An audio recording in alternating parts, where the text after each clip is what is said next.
I never thought I'd be the guy sitting here, writing this out for some stranger to read, but honestly I need to get this off my chest. My wife, Emily, and I had been married for about 5 years. We seemed okay on the surface, normal dinners, the occasional vacation, good banter, and the kind of love that feels steady. But I started noticing little things that didn't sit right anymore. She would stay out later than usual, claiming she was working late, or she'd get defensive when I asked about her phone or her whereabouts. It was subtle at first, small lies, quick excuses. I brushed it off, convinced maybe I was just overthinking everything. But deep down, I knew something was off. The first real sign was when she started acting bitchy about the smallest things. I'd ask her about her day and she'd snap at me, saying I was trusting too much, or that I was paranoid. She told me I was imagining things, that she was just stressed, that I was being insecure. But I could see the flicker of guilt behind her eyes sometimes, or maybe I was just projecting. Still, I didn't want to believe it. We had a good life, didn't we? Or so I thought. Then came the moment that changed everything. I found her phone one evening after she went out. I wasn't snooping, I swear. I just needed to grab my charger from the table and her phone was there, unlocked like always. But I noticed a string of messages that didn't make any sense. They were from some guy named Jake, an unknown number, and the texts were flirty, suggestive, even a little explicit. My stomach sank. I read more and it was obvious they'd been talking for a while, probably sneaking around behind my back. My hands trembled as I scrolled through more messages, feeling the betrayal hit me like a punch in the gut. I didn't know what to do at first. Part of me wanted to confront her immediately, but I also knew I needed proof. I couldn't just accuse her based on some texts, so I decided to hire a private investigator. I figured if she was cheating, I'd find out for sure. I didn't want to just accuse her without evidence. I wanted the truth. The investigation was quick. I paid a guy to follow her, see if she was sneaking around, meeting up with someone. And sure enough, after about a week, the reports came back. She was meeting someone, all right, a man who wasn't me. Someone she'd been lying about, hiding from me. That's when I knew for sure she'd been betraying me for months. I couldn't believe it. The woman I loved, the woman I trusted with my life, was out there sneaking around, hooking up with some random detective I hired. Her excuse: that I was overreacting, that it was just sex, that she was stressed and needed something else. She said she loved me but needed to feel alive, or some bullshit. She acted like I was the crazy one for even questioning her. It was all a lie. She's always been good at lying but not good enough to hide her cheating. Now I'm sitting here trying to process all of it. I feel furious, broken, betrayed, and honestly, a little numb.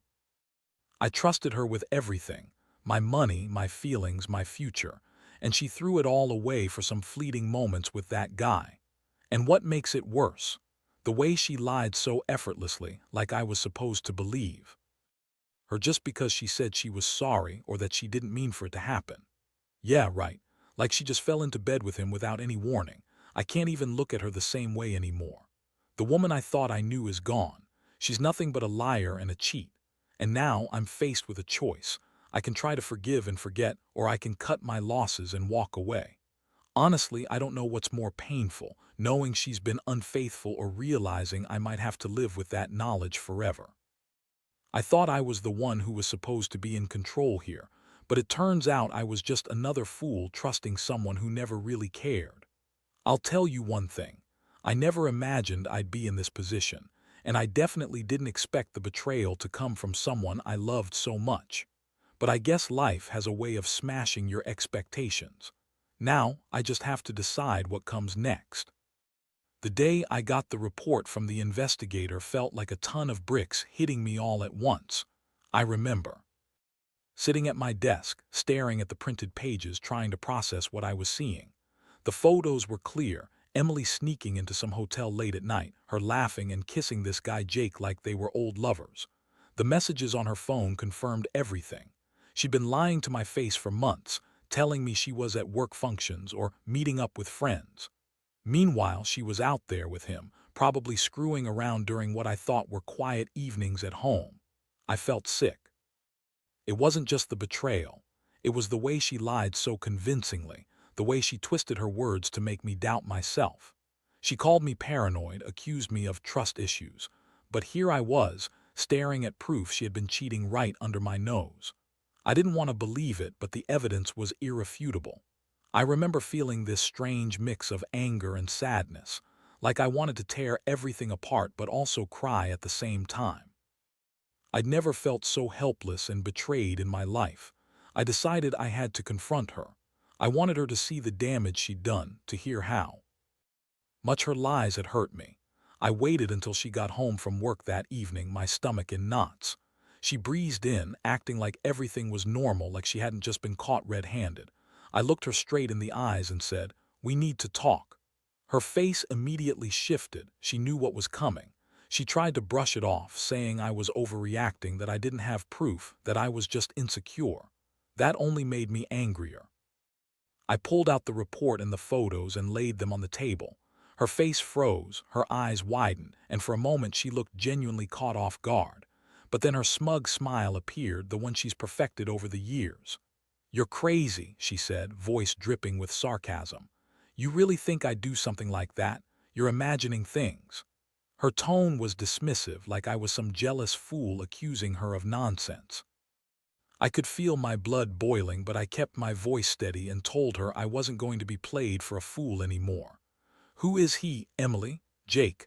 How long has this been going on?" I asked, trying to keep the rage out of my voice. She shrugged, crossing her arms, and rolled her eyes. "Look, I didn't mean for it to happen. It was just sex, okay? Nothing serious. I'm sorry you're so insecure, but I can't keep pretending everything's perfect when it's not." That's when I lost it. The fresh surge of betrayal made me feel like I was going to explode. I remember feeling the sting of tears, but I pushed them back. This wasn't the time to show weakness. I told her I wanted her to leave, that I needed some space to think. She scoffed, threw her purse on the table, and snapped, "Fine, whatever. I don't need your stupid trust anyway." That was the moment I realized how much she didn't care about me, about us, about the marriage. Her words stung worse than the betrayal. In the days that followed, I felt like I was living in a nightmare. I'd see her everywhere, her voice echoing in my mind, her face haunting every corner of the house. The betrayal cut so deep that I questioned everything. Was I ever enough? Was I just a placeholder until she found someone better? The anger simmered beneath the surface, but I also felt a crushing sadness. I'd lost the woman I thought I knew. The woman I loved was gone, replaced by someone selfish and dishonest. And then I started thinking about revenge. Not just to hurt her, but to make her feel the way I felt, devastated, humiliated, betrayed. I knew I needed to do something, but I didn't have a clear plan yet. That's when I remembered the investigator's final report, including some evidence I hadn't looked at closely, hidden messages, photos of her with Jake, even some audio recordings. All of it painted a picture I couldn't ignore. I spent nights lying awake, trying to figure out my next move. I wanted her to feel what I was feeling: chaos, heartbreak, anger. Somehow, I wanted her to understand she couldn't just cheat and lie her way out of this. I was so full of rage, but I also felt a strange sense of clarity. I knew I had to be smart about my next steps if I wanted to come out of this with some shred of dignity left. I couldn't just lash out blindly. I needed to plan, think about how to make her regret the choices she'd made. The thing is, I've never been the revenge type. I've always believed in doing the right thing in fairness. But this was personal. She made it personal, and I wasn't going to let her ruin me without a fight. I decided I'd gather every piece of evidence I could, and when the time was right, I'd confront her again, not just with anger, but with facts. If she thought she could lie her way out of this, she was dead wrong. I had proof, and I was going to use it. I wasn't sure what that meant for us, but I knew I couldn't keep pretending everything was fine anymore. Not after this. After I had all the evidence laid out in front of me, photos, texts, recordings, I felt like I was walking around with a ticking time bomb inside me. Every time I looked at Emily, I saw her differently. The woman I once thought was my partner, my best friend, was now just a stranger hiding lies behind a pretty face. I decided I couldn't just sit and stew in anger. I needed to do something that would hit her where it hurt, not just to punish her, but to make her realize the damage she'd done. So I started planning my move carefully. I didn't want to do something impulsive that backfire or make me look weak. I wanted her to see that I knew everything, that I was in control now. I set up a meeting with her, invited her to come to a dinner I'd prepared, claiming I wanted to talk about us, about what's next. She was hesitant, of course, but I could tell she was curious, maybe even a little scared. That's what I wanted. I wanted to shake her up, to make her uncomfortable. When she arrived that night, I'd already made sure I had all the evidence on hand. I didn't want to just confront her directly, I wanted her to see it all at once. As she sat down, I looked her straight in the eyes and said, "There's something I need to show you." I pulled out my phone and played the recordings, her voice, laughing with Jake, talking about their secret, whispering about meeting up later. Her face went pale. She tried to brush it off, saying it was just fun, that she was trying to find herself again, that I was overreacting, but I cut her off. "No, Emily, you lied to me. You cheated on me. You lied for months. All those nights I thought you were working or out with friends. You were screwing someone else, and not just anyone, someone I hired to investigate you." I let that sink in, watching her try to deny it, to spin some bullshit about how it was nothing, just sex, just a mistake. But I wasn't done. I pulled out the photos. Her sneaking into that hotel with Jake, her kissing him goodbye in the parking lot. I played the message where she told him she loved him. She looked like she'd been punched in the stomach. Her eyes darted around, searching for some way out, some excuse, but I had nothing left to hide. I told her, "You've been lying to my face for months, Emily. I trusted you and you spat in that trust. I want to know why. Why did you do this?"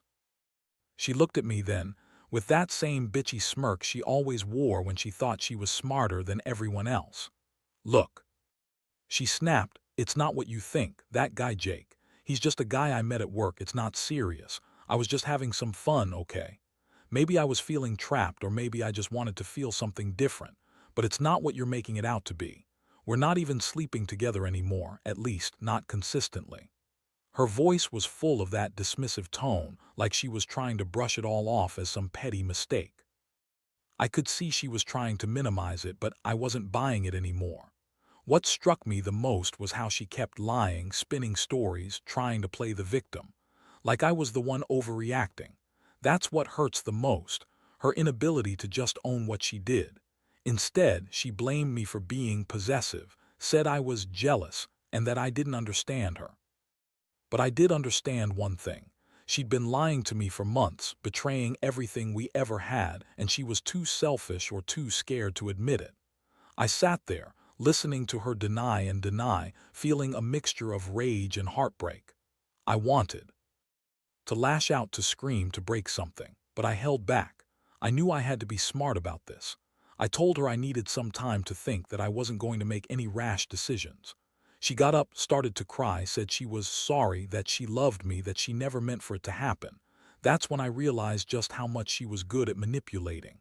Her tears, her apologies, they meant nothing. That night I stayed up late, going over everything again and again. Each detail, every lie, every moment she betrayed me. I felt like my world was falling apart. I'd always considered myself a rational guy, but right then, all I wanted was revenge. Not just to hurt her, but to make her understand that she'd destroyed what we had. I wanted her to see the damage she'd caused, to know she couldn't just brush it off. I knew I had to be careful, though. If I was going to do something, it had to be calculated. In some twisted way, I began to see the revenge as a kind of justice. I'd spent so much time giving her the benefit of the doubt, trying to fix things, trying to believe she'd change. But now I knew better. She's a liar, a manipulator, and a cheater. And I was done playing the fool. Next, I planned to take everything I'd learned, every piece of evidence, and figure out my next move. I didn't want her to walk away thinking she'd won. Because this wasn't just about cheating. It was about her disrespecting everything I stood for. And I wasn't going to let her get away with it. The days that followed that confrontation were a blur. I couldn't sleep, couldn't eat, couldn't focus on anything other than the burning need to make her regret what she'd done. I kept revisiting all the evidence I had, photos, recordings, her texts, and trying to come up with a plan that would hit her hard enough to wake her up from her delusional sense of control. But I also knew I wouldn't get any true closure just by lashing out. This was about strategy, about making her see she had lost everything she thought she was playing with.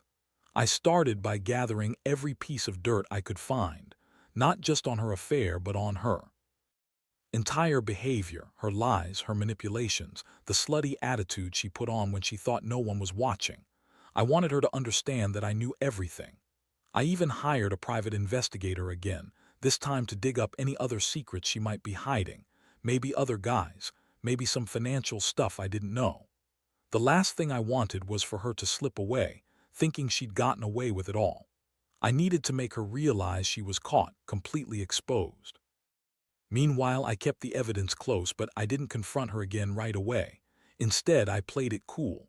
I didn't answer her calls or texts much, just enough to keep her on her toes. I wanted her to think I was broken, but secretly I was planning my move. I knew she'd try to manipulate me, to spin her lies, to act like the victim. But I also knew that this time, I had the upper hand. I'd put her in a corner and I was going to come out swinging. One evening, I set up a face-to-face meeting, this time in a public place. I told her I had something important to tell her about our future, about what I'd uncovered. She showed up, looking as bitchy and dismissive as ever, but I could see the fear in her eyes. She knew I wasn't playing around anymore. I pulled out my tablet, showing her all the screenshots, her messages with Jake, the hotel photos, the recordings of her laughing with him. I laid it all out, piece by piece. I didn't give her a chance to deny this time. I just let her see the mountain of proof I'd accumulated. She was furious, of course, and tried to deny everything again. Her voice trembled and she resorted to the same tired excuses. It's not what it looks like. It's just sex. You're overreacting. But I wasn't buying it. I told her she was a lying, manipulative bitch and that I'd had enough. I told her I wasn't going to stay married to someone who thought she could cheat, lie, and manipulate her way out of everything. I made it clear I was done. Then I dropped the bomb. I told her I knew about the affair, but I also knew she'd been hiding other things, secret bank accounts, flirtations with other guys, maybe even more. I wanted her to see that I wasn't just some naive husband being played. I'd done my homework. I'd uncovered her entire game, and I was done being her puppet, her fool. Her reaction, classic. She lost her shit. She started crying, screaming, calling me crazy and possessive, saying I was ruining her life. She begged, pleaded, even accused me of spying on her out of jealousy, like that was supposed to make me feel guilty. But I knew better. I knew she never cared about me. Not really. She just cared about hiding her dirty little secrets, and I wasn't going to let her do it anymore. I decided then and there that I was going to divorce her. No more trying to fix what was broken. No more pretending I didn't see what she was. I wanted her out of my life, out of my house, and out of my head. I knew it was the right choice, whatever pride I had left, whatever shred of dignity I managed to cling to. I couldn't be with someone who disrespected our marriage this way. But it wasn't just about ending things. I also wanted her to feel the fallout. I wanted her to be humiliated, to realize that her actions had consequences. I started planning how I'd handle the separation. I'd file for divorce, of course. I'd also make sure she knew I had all the evidence of her cheating, her lies, her manipulations, and that I was ready to use it if she ever tried to screw me over legally or financially. Honestly, as much as I hated what she turned out to be, part of me felt a strange sense of relief. I'd stopped being the trusting husband and started becoming someone who knew exactly what I was dealing with. That realization was both freeing and painful. It was like waking up from a nightmare in which you've been blind the entire time. Now, I could see her for what she really was, just another lying, selfish woman who used me to feed her own ego and desires. I don't regret uncovering her secrets. I don't regret the pain. Because sometimes you have to hit rock bottom before you realize you deserve better. And I do. I know now that I won't let anyone manipulate me again. I'll rebuild, I'll move on, and I'll find someone who respects me enough not to cheat or lie. That's the lesson I'm taking from all this. Trust is fragile, and once it's broken, it's hard to mend. But I won't be the fool anymore. The divorce process was a whirlwind, but I went into it with a clear head. I wanted it done quickly, clean, no messy drama, although Emily was trying her best to make it difficult. She started crying more, begging me to reconsider, saying she was sorry for everything, that she'd change if I just gave her another chance. but I could see through her bullshit now. Those tears weren't genuine. They were just another way to manipulate me, to make me feel guilty for exposing her. I refused to fall for it. I hired a lawyer and we filed the papers within a week. I made sure to include all the evidence I had of her cheating, texts, photos, the recordings. I wanted her to know I wasn't backing down, that I'd fight for everything I deserved. She tried to drag things out, accusing me of betrayal and saying I was trying to ruin her reputation. To her surprise, I held firm. I told her that her actions had consequences, that I wasn't going to let her walk all over me or use her tears to get her way. As the legal process played out, I found myself spiraling through a mix of emotions: anger, relief, sadness, even guilt. I kept questioning myself, wondering if I was too harsh, if I should have tried to patch things up. But then I remembered all the lies, all the times she insulted me while she was sneaking around behind my back. I remembered the nights I felt so alone, so betrayed. And I knew that I couldn't pretend anymore. Throughout the process, she kept trying to spin her story, claiming she was confused, that she loved me, and that maybe she just made a mistake. I told her she was full of shit, that I'd seen enough. I made it clear I didn't want her anywhere near me anymore, that I was going to start fresh. I also made sure to get a settlement that left her with as little as possible. She'd burned that bridge, and I wasn't about to be the one paying for her mistakes. The final day in court was bitter, but I held my head high, seeing her face. As the judge signed the papers, knowing she was officially out of my life felt strangely freeing. The weight of her betrayal, her lies, and her manipulations lifted off my shoulders. I'd finally faced the truth, and I'd made the decision to walk away. In the weeks that followed, I started picking up the pieces. I sold the house, moved into a new apartment, and began focusing on myself. The pain still lingered, but I was determined to heal. I also reached out to some friends, people I'd neglected while I was caught up in the chaos, to help me rebuild my confidence. I realized I'd spent too long living in her shadow, trusting her blindly. Now I was learning to trust myself again. Looking back, I can honestly say I learned a lot from this nightmare. First, trust is fragile. Once broken, it's almost impossible to fix. Second, you can't change someone who doesn't want to change. And third, you have to stand up for yourself, even if that means losing everything you thought you knew. Emily's betrayal taught me that staying quiet or pretending everything's fine only prolongs the pain. If someone cheats, lies, and manipulates, you have every right to walk away and demand better. I won't say it's easy. I still have nights where I feel angry or sad, but those feelings are getting less frequent. I'm starting to see that I deserve someone who will respect me, who values honesty, and who won't throw me away over some stupid affair. I don't regret uncovering her lies. If anything, it's made me stronger. I know now that I won't be a fool again, and I'll never let someone else treat me like I don't matter. That's my biggest lesson. Sometimes, the only way to find true happiness is by walking away from what's destroying you. And I intend to do just that. It's been a few months since everything fell apart, and honestly, I feel like I'm finally starting to breathe again. The pain of betrayal still lingers, but it's not as raw. I've learned to accept that some things can't be fixed, and that sometimes walking away is the only way to save yourself. What stayed with me the most is this bitter truth. I trusted someone who didn't deserve it, and that trust was used as a weapon against me. But now, I realize that my worth isn't tied to her lies or her cheating. I'm still here, still standing and stronger than I've ever been. I spent a lot of nights questioning myself. Did I do enough? Could I have saved what was left? But deep down, I know I did everything I could. I was honest, I was patient, and I tried to fix things for a long time, but she never truly wanted that. Her actions proved that. She chose her selfishness over us, over the vows we took. That realization hurt, yes, but it also freed me from the false hope I'd clung to for so long. Now I'm focusing on rebuilding my life. I've started dating again, cautiously. I want someone who values honesty, who doesn't hide secrets or betray my trust. I want a future where I don't have to look over my shoulder or wonder if I'm enough. The experience with Emily taught me that I am, even if I forget sometimes. I learned how to spot red flags early and to never ignore that little voice inside telling me I deserve better.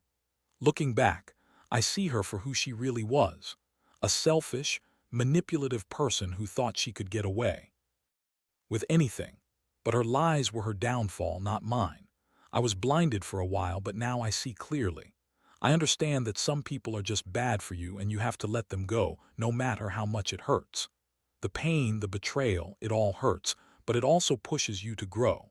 If I could give one piece of advice to anyone reading this, it's this. Trust is a fragile thing, and you should never give it away so freely that someone can shatter it in an instant. Be honest with yourself about what you won't tolerate. Don't be afraid to walk away from someone who disrespects you or cheats on you.